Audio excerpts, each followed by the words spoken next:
Hello, hello. How are you? Hi, Ali. How are you? Here you are. You are always on time. Wonderful. Here you are this evening. How are you doing? Hi, Donato. How are you?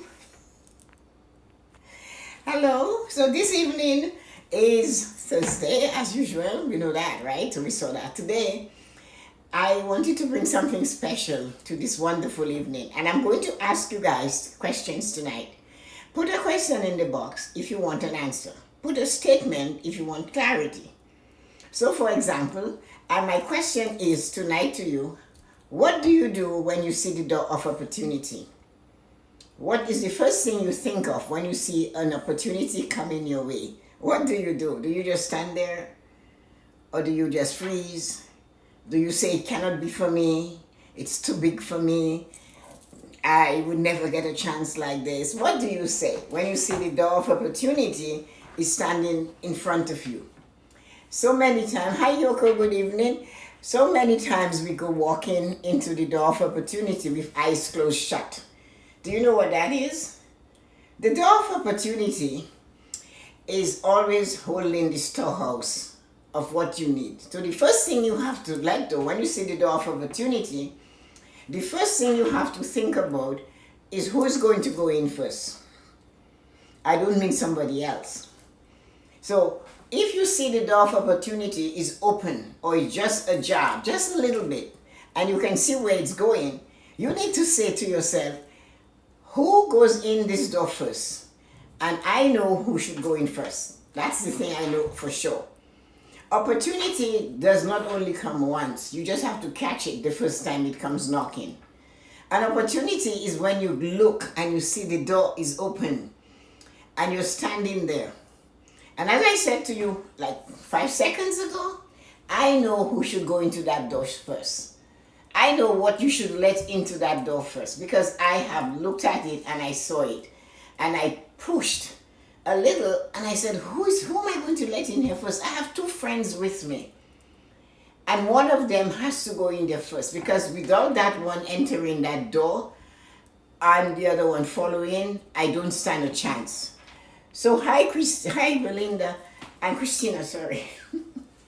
When you open the door of opportunity and you see it, or the storehouse of your door of opportunity is sitting there waiting for you, there are 2 things that need to go in. One of them must go inside first. One of them must get in the door first.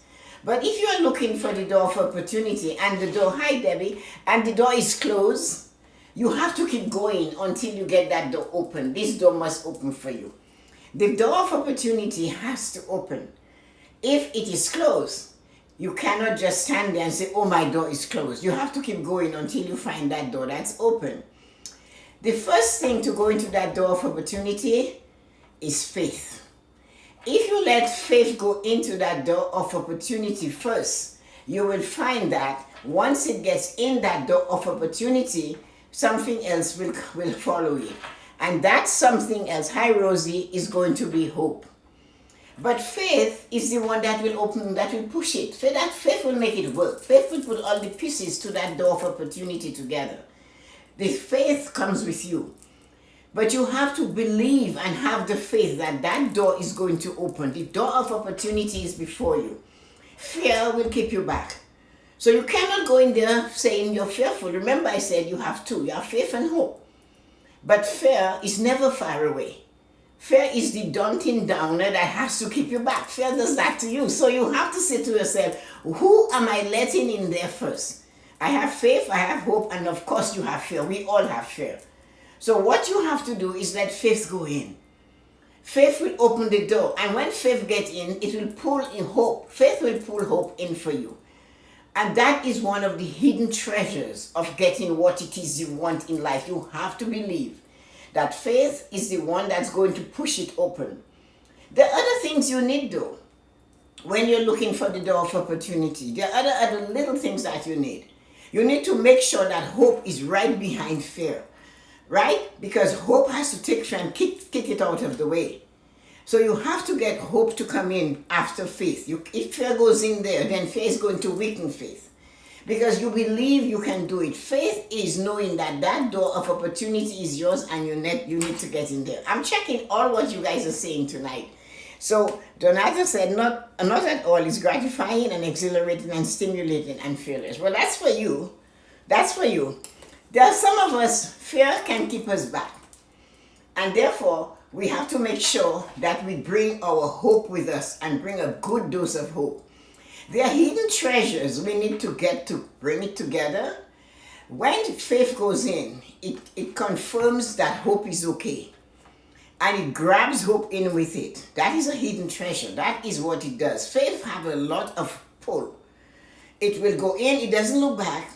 It reaches. When it feels the muddy hand of fear, Mr. Donato, it drops it. That is when hopes get the chance to kick it out of the way. And then fear grabs the hand of hope and the two go together with you. Because this is what you need to understand. Fear will bring you there first. And then before though, you go looking for those things, that opportunity. What can you do for yourself? Things that you must put in place when you're looking for opportunity. You need to have mentors. You need to have a coach. You need to be educated. You have to have some sort of education towards what you're going to get. Whether it's just common knowledge about that topic you want to have. You're going to have to get wonder into it.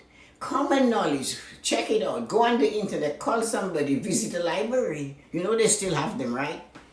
And you can get a book there that you can look at if you don't want to buy a book. But you have to go into that place with something. And opportunity is a nice, big, wide open door, like I sent in the notification.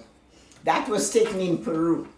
So it was a wonderful time to go into this amazing place. And as you saw, there was a statue there, so you know it was what it was. So anyway, the point of what I'm trying to say is opportunity always will be there. It's only that some of the doors are closed. When those doors are closed, you have to look around and see perhaps you need to go in through the side door to come out in and open that big door of opportunity. Because one door is closed, that doesn't mean you have to walk away. You know the old saying, when the door closes, the window is open? Because the window is much smaller than the door and you might be able to crawl through it and go in and release the latch on the inside. The thing about opportunity is that we get afraid of it. We get afraid that the opportunity is not for us. We don't have faith, we don't have belief, and we can, I hope, but you're not hoping strong enough because you don't have faith it is. So these opportunities are all for you.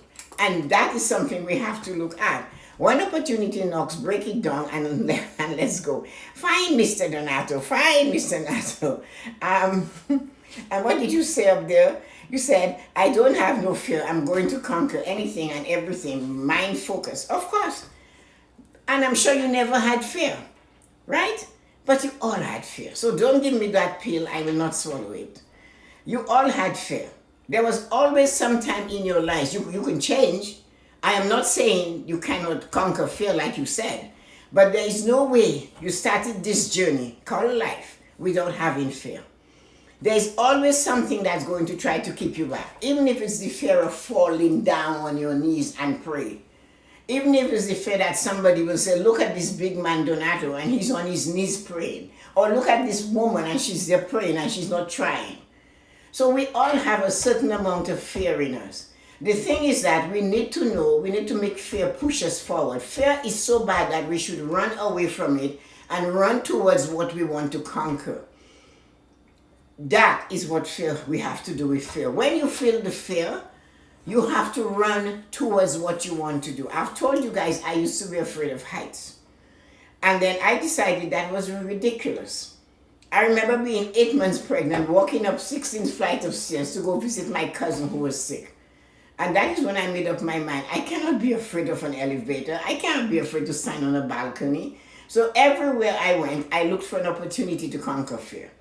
I climbed the bridge in Sydney, I put a crowbar around my neck, I did the CN Tower, I did insanity ride in Vegas, I did this, wherever they had something, bungee jumping, everything.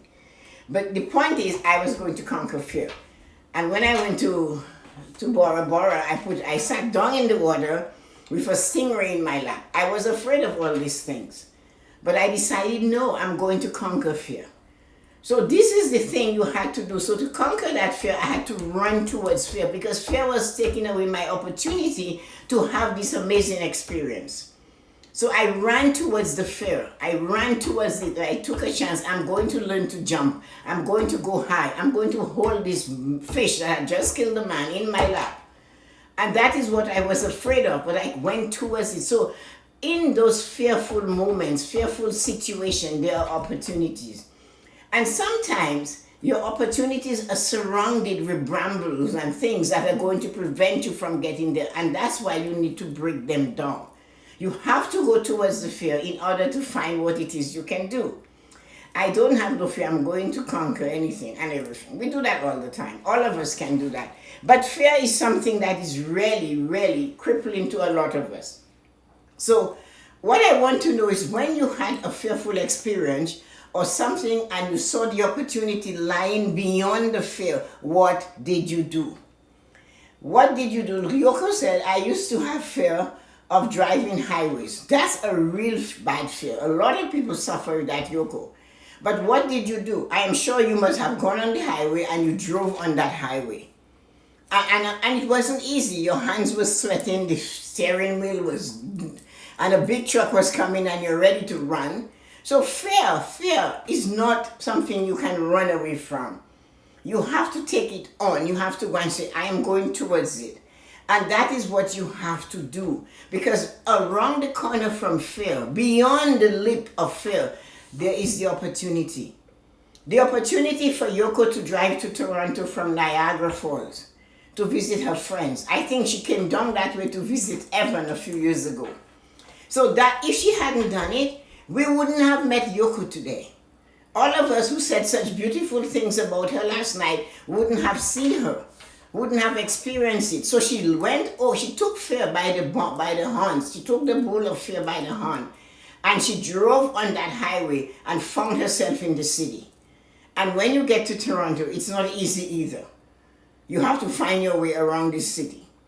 And so she conquered fear to put herself in an opportunity where she is at today, where we get to meet her. So hadn't she done this, she wouldn't have gotten the opportunity, and neither would we have got the opportunity to connect with such a person. So your door of opportunity, like I did, standing out there wide, this was my door to go into this place. And I never said what was in there. In this place, they had these lovely peacocks. And they were huge, and they were just out of this world in Peru. But they were fearful peacock, and there were llamas in there. And those happened to be biting ones. But I wanted to go in there because they were black ones, and I had never seen a black one. And when I went in there, it was so amazing. I was scared because they were fierce looking. They weren't docile. And those peacocks, you couldn't come near them. They were going to kick you away with whatever they had for legs. So, but the point is, the experience was worth it. And that is what it is. The opportunity is lying there. What do you have to do? So you know you want to do this. The opportunity is facing you. You are not prepared. So what do? You go find a coach. You find somebody to talk to.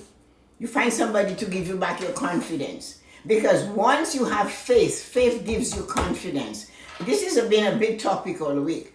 Faith gives you confidence to go in. You get a mentor, you get a coach, you get some general knowledge, education on the topic. If you're not trained, you go get more training. But you prepare yourself for this opportunity with everything you can bring together. So the door of opportunity is always there. As I said to you guys, I learn from everyone. I remember after the 2008 election, what is that lady's name? Sarah Palin. Somebody said to her, what are you going to do? And she said, I don't know. But when the door is in front of me, I know it comes from God. I am going to open the door. She said, I'm going to push it. And if I cannot push it, I'm going to break it down. But if there is an opportunity behind that door, I will take it. These were her words. And that taught me a lesson. There she had just lost, devastatingly lost. And she said she still had hope that a door will come to her and an opportunity would come to her and she would open that door. She was not going to stand back and not push that door open. And that showed you she had some gumption, no matter what you thought of them. And that is the thing we must always remember about human beings. Don't write people off because they fail. Don't write people off because they didn't do as well as you would have wanted them to be. Always look from the lesson you learn from people. And this is, Susie said, oh, that Tessa-Marie has a lot of lessons and wisdom and stuff.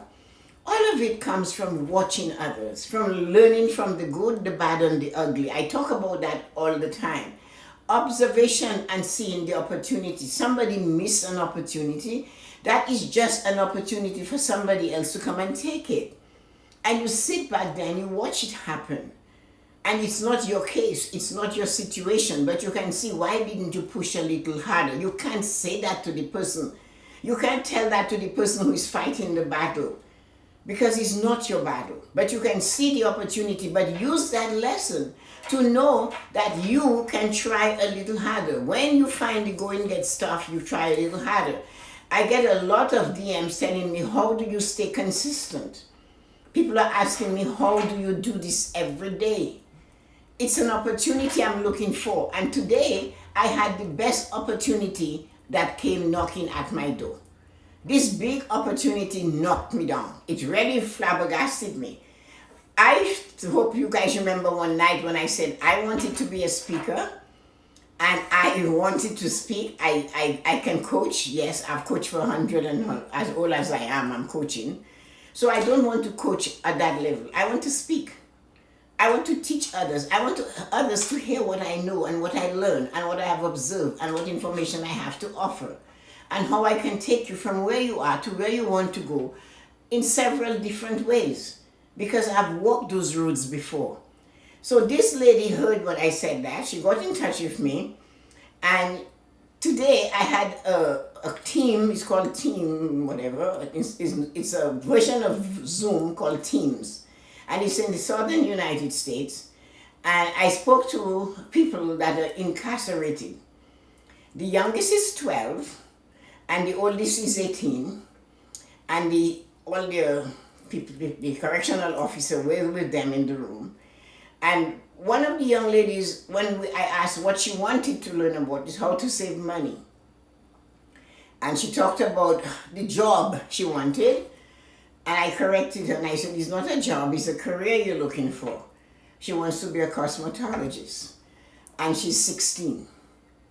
And she's in this place with all these other people, girls and boys, that in different areas. So that was an opportunity. If I had said no to her, when she said to me, they're incarcerated. But I did this here in Toronto already. I worked in the jails. I went to teach financial literacy in the jails. I went to John Howard Society, Elizabeth Fry. All these places when people, criminals, and there would be one woman, me, and 16 or 20 men. They weren't unfriendly. Never were they disrespectful. And I taught them things, and they had questions, and they told me their stories and stuff like that. Some of them was too sad to hear. Some of them started when they were really, really, really young. So today, that opportunity I was seeking, the door opened and the arrangement was made for me to talk to them. And this is going to be on a continual basis. If I had not looked for that opportunity, I wouldn't have the story to tell you. Now, this story is going to be the first part of my journey on the speaking, on this world speaking thing tour that I want to do. That's all I want to do. Speak on what I know. So whatever it is you're trying to accomplish, when the opportunity comes, no matter how small, how strange, southern United States. I asked if they knew where I was from. When I said I was in Canada, she said somewhere up there. So it was really nice though, because she knew. So I know everybody in America knows Alaska. So I said it's just a little bit below Alaska. So they got it. And you know what was most amazing? The correctional officers were even more interested than you could see the students were, and asked questions and took notes and all of that. But the way they were looking at me I could tell that the energy was just swallowing what I had to say. Because remember, the information I'm handing out is not for only for 16-year-old. It's for more than that. And there they were, all 8 of them. 2 girls, like each person had 2 people with them. So you can imagine what that was like. So you have to remember that opportunity seems far-fetched. It seems a long way from home. But because of COVID, I am able to do it in Teams online, right? And I delivered it. Then the woman said to me, I hope you come back. I don't want you to disappoint. I don't want to disappoint these children. So many people come, and when they realize what it is, they don't come back. But that is not the kind of person I am. I've gone to all parts of our city and everywhere else. And I'll listen to anybody that wants that type of help. So I said to her, no. She said, oh, because I don't think it's not nice. So many people, when they come, and they get to really understand that these people are in this incarcerated, they don't even want to be in the same space as them. But somehow I said to her, I'm not in the same space, and even if I were, I know there are precautions taken. I have done this before. I would have been here. So what I'm trying to explain to you is that if your little opportunity is this small, go towards it. Don't be afraid of it. Have faith that it will grow, because from a mustard seed, you can get enough faith. From a tiny, tiny little seed, you get that big oak tree. So take a chance, say what you want to do. When the opportunity comes, have faith and hope and get ready. Because when you get faith, faith does not come by itself. Faith gives you confidence to go in and try a little bit harder. So I wanted you to understand the opportunity came for me. I took it, and it was a really successful and wonderful experience. It left me a little bit like thinking 12-year-old, 16-year-old. So there are some experiences I haven't had, but I have known about them through observation and being in the environment where people find themselves like that. So don't look down on those little opportunities. Don't look down when somebody you are going to coach is coming from a lower income. Start there, because you never know who that person knows. I'll tell you why. I once had a customer that came from Poland at the bank, and when you looked at her and how she was dressed and how the husband was dressed, and somebody else who was older in the position than I was saw me talking to them, and I gave them their accounts, I took their stuff. She went and complained to the manager that I gave a prostitute, I opened an account for a prostitute. So the manager called me in the office, and he said to me, I heard you open an account for a prostitute and her pimp. I said, when? He said, today. The woman's name is Rula. He said, Rula told me that's what you did. I said, well, I didn't see any rule here that said I can't open an account for a female and a male. And so I'm holding the ace in my hand. And then he said to me, how much money did they open the account with? I said, oh, $100. He said, well, you will have to close the account and give them back the money. I said, but you know what, though? That is because you perceive them as prostitute and a pimp, right? And I said, because TD Bank doesn't have those rules, so I don't think I have to do that. But I'm not going to do it. So you have to go to human resources, and they can let me go. I don't care. I'm not doing it. But I knew they couldn't, because I knew what nobody else knew. What I knew was that she was a psychiatrist in Poland, and he was an engineer. She was very pale, black hair, and she had red lips. So that made this stupid, ignorant, 5'0" person that she was a prostitute. And even if she was, I still had a right to open the account for her. We don't have discrimination, but she had an in with the manager, so she complained.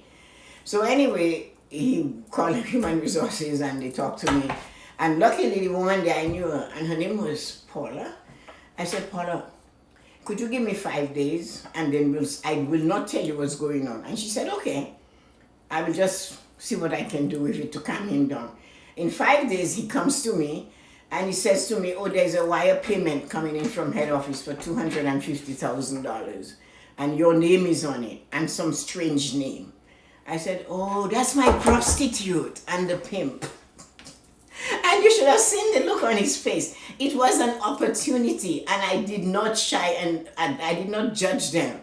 But I had spoken to them. I knew what they did, and that was their money from the business. They were professionals in Poland, and he had to swallow crow.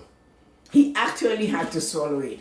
I never told him it was them until they came in, and he realized it was the same people. And he said to me, "Why didn't you tell me?" I said, "You didn't ask. You assume what they were from somebody else." So sometimes your opportunities will come, and you will have to look for them under the disguise in which they're coming. And somebody else will tell you that opportunity is not good for you. And this grew because at that time we were bringing in people from Europe into Canada a lot, and it was a successful venture for me. Why don't you climb in if you're tiger?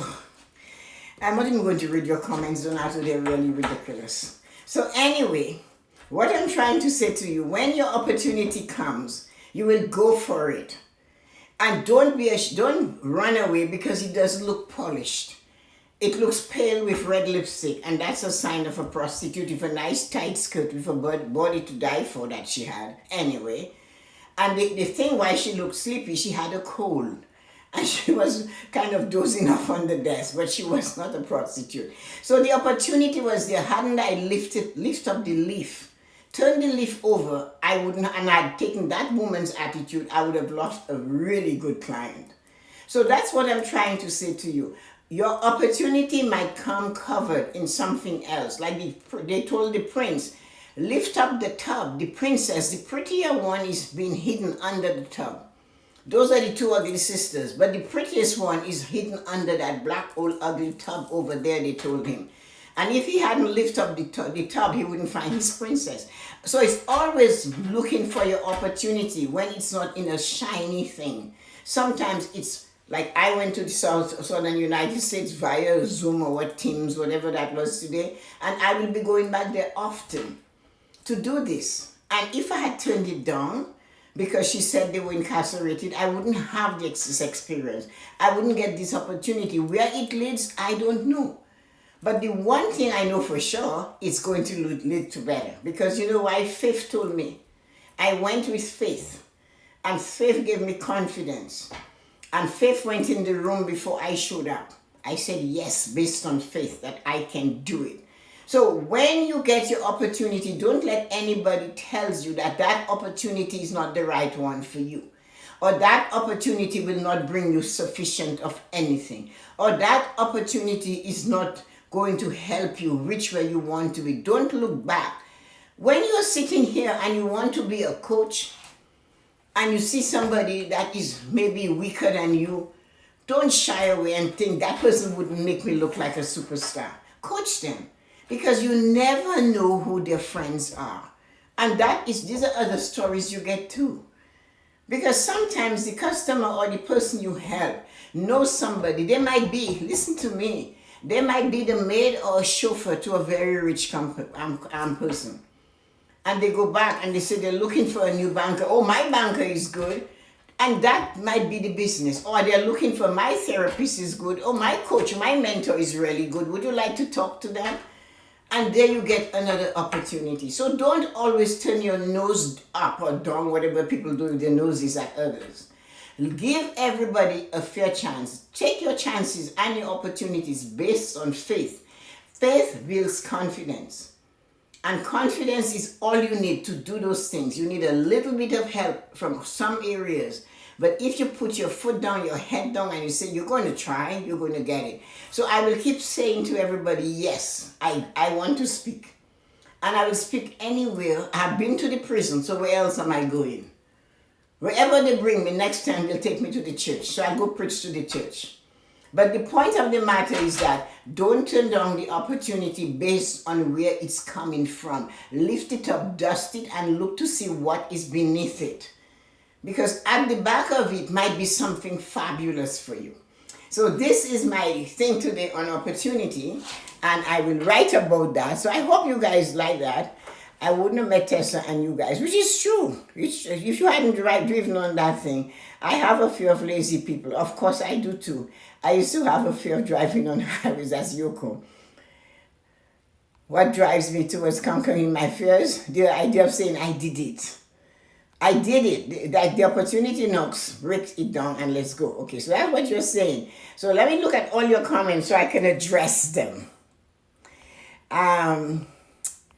Donato, I don't know what you're saying there. Hi, Debbie, Yoko. You wave at that, and song's painful. Somebody, Donato is complaining. So here you go, Ali, Christina, everybody, thank you.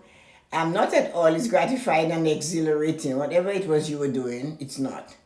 Exhilarating and stimulating. Oh God, great minds. My past tomorrow is about opening doors. My post tomorrow is about opening doors. That's right.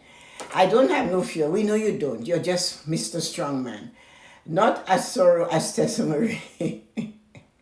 It is going to be as sorrow as Tessa-Marie, Christina. You're just as wonderful as anybody can possibly be.